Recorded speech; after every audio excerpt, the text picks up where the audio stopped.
La historia de la humanidad de los dos últimos siglos no se entiende sin el progreso científico. A principios del siglo XXI comprobamos que la ciencia condiciona todos los aspectos de la vida moderna. Los avances tecnológicos, las comunicaciones, el transporte, la medicina han mejorado de modo evidente nuestras condiciones de vida. Nos servimos de los beneficios del progreso, pero muchas veces olvidamos a sus protagonistas. La historia de la tecnociencia española es todavía una asignatura pendiente llena de lugares y personajes por inspeccionar.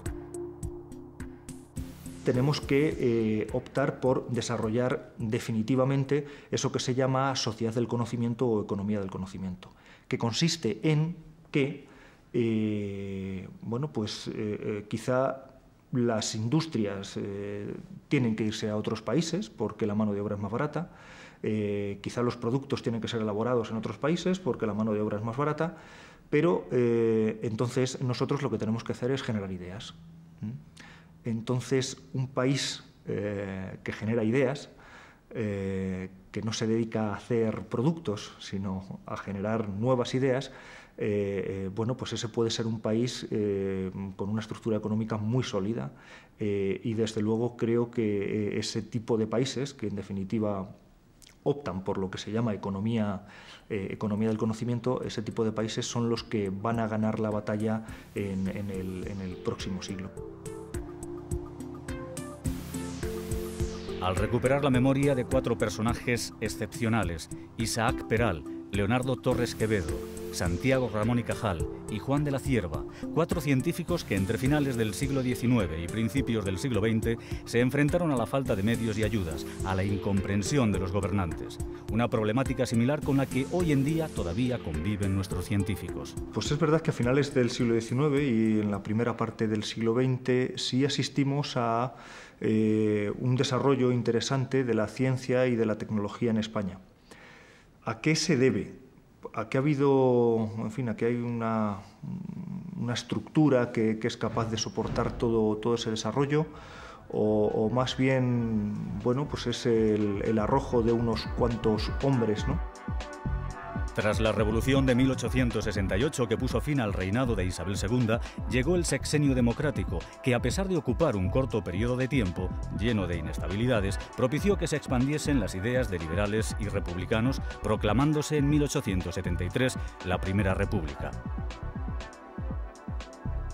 Isaac Peral no fue testigo directo de estos acontecimientos políticos y sociales que trajo el sexenio. Durante la Revolución de 1868 estaba en Filipinas, vieja colonia española. Luego se le envió a Marruecos y más tarde a Cuba, en una misión que debía frenar los levantamientos que amenazaban con desestabilizar el poder español sobre esta colonia. Pronto recibe su primera condecoración por escoltar desde Italia a España a Amadeo de Saboya, nuevo rey de España. Peral tenía entonces 21 años y era un hombre serio, de barba y bigote negros, ojos oscuros y carácter sereno. La crisis hispano-alemana por la soberanía sobre el archipiélago de las Carolinas en el Pacífico animó a Peral a escribir una carta al Ministerio de la Marina. En estos últimos días he inventado y tengo hechos todos los cálculos necesarios para la construcción de un barco torpedero submarino que puede llevar en su interior sin el menor peligro los hombres necesarios para su manejo, sin que asome a la superficie del agua el menor rastro de dicho buque durante sus maniobras. Uno o dos de estos barcos puede destruir impunemente y en muy poco tiempo a una escuadra moderna, pudiendo decirse, si se consigue el éxito a esperar, que la nación que posea estos barcos será totalmente inexpugnable. Si usted cree destinar los recursos necesarios para hacer los primeros experimentos, estoy dispuesto a marchar a Madrid a primera orden.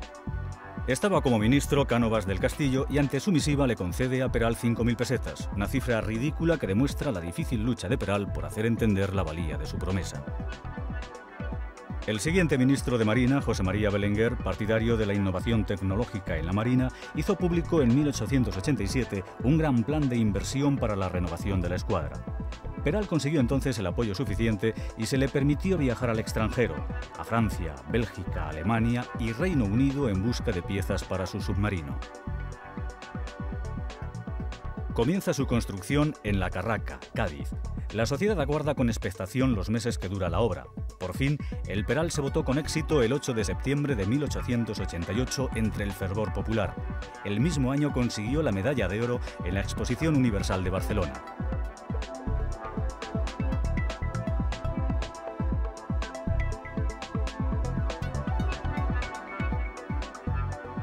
Se trataba de una gran nave de acero de 22 metros de eslora, 3 metros de altura y 80 toneladas, que alcanzaba una profundidad de 10 metros y podía aguantar sumergido alrededor de 10 horas.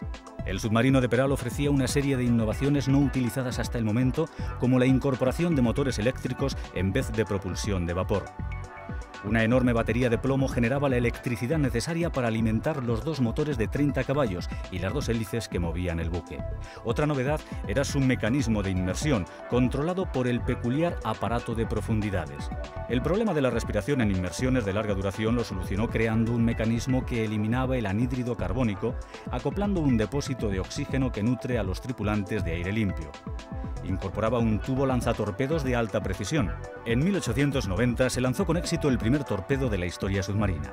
Peral era un héroe nacional y su invento tuvo un fuerte impacto en la prensa internacional, pero como todo lo que despierta pasiones, también fue motivo de críticas. Entre los defensores, Echegaray, nuevo Premio Nobel de Literatura, reconocía los méritos de Peral y la perfección del submarino.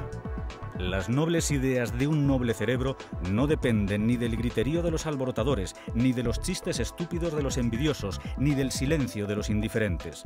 El señor Peral ha hecho algo útil por la ciencia. La historia de la ciencia española le hará justicia. El porcentaje de inversión en gasto público que hace España en actividades militares, genéricamente, otra cosa es que eso sea investigación, es muy alto. O sea, después de Estados Unidos, pues es el segundo y comparado con otros países europeos, incluso más que Francia y que Inglaterra, o sea, que son potencias nucleares, ¿no? Por lo tanto, eso es atípico. O sea, el que en algunos años recientes, en el 99, se haya invertido más del 50% del gasto público que se hace en I+D, en investigación y desarrollo, en el capítulo militar, pues sin duda es descompensado cuando la media de la Unión Europea, creo recordar que está en el 14-15%, ¿no? Entonces, pero bueno, esos son bandazos que dependen de coyunturas. Yo lo que quería subrayar es que, aparte de eso, el problema es la rentabilidad de esas inversiones, de ese gasto público, ¿no? Es decir, si pensamos, si comparamos con Estados Unidos de América, que es quien más invierte en investigación militar, a la larga, 15-20 años después, esto, digamos, repercutía sobre la sociedad civil. Es decir, que muchas tecnologías, el propio ordenador, Internet, en fin, múltiples tecnologías han surgido de laboratorios militares, pero luego a los 10-15 años, cuando han sido desclasificadas, llegan a la sociedad civil y sirven para usos civiles, ¿no? Entonces, mi duda principal es con este gasto que se hace en España en investigación militar, si eso está sucediendo. O sea, que yo sepa, no. Es decir, yo no conozco todavía, salvo igual en algunos momentos de la historia, ¿no? Isaac Peral u otros científicos de los años 30, pero de la ciencia reciente financiada con cargo al gasto militar, no conozco que hayan derivado tecnologías de uso civil 5, 10, 15 años después. Pocas veces en la historia se ha pasado con tanta facilidad del júbilo al fracaso. Peral vio su sueño convertido en tragedia. En 1891 contempló cómo su submarino era desmantelado mientras su capacidad y genio inventor se desaprovechaba entre las decisiones de la Armada. Había servido con lealtad a Isabel II, a Amadeo de Saboya, a la República y a Alfonso XII, y después de tanta lucha, su submarino desaparecía. Desengañado, se desligó de la Marina y montó su propia empresa de electricidad, aunque su trayectoria empresarial duró poco. Su estado de salud empeoró y murió en 1895 a los 44 años. Todos los submarinos, a partir de El Peral, deben algo a su prototipo. Todos incorporan elementos y soluciones que aportó este inventor a la historia de la tecnología, pero en su momento esta dimensión no fue del todo comprendida. Paradójicamente, en la Primera Guerra Mundial, España compra a Estados Unidos su primer submarino y lo bautiza, sin ningún complejo, con el nombre de El Peral.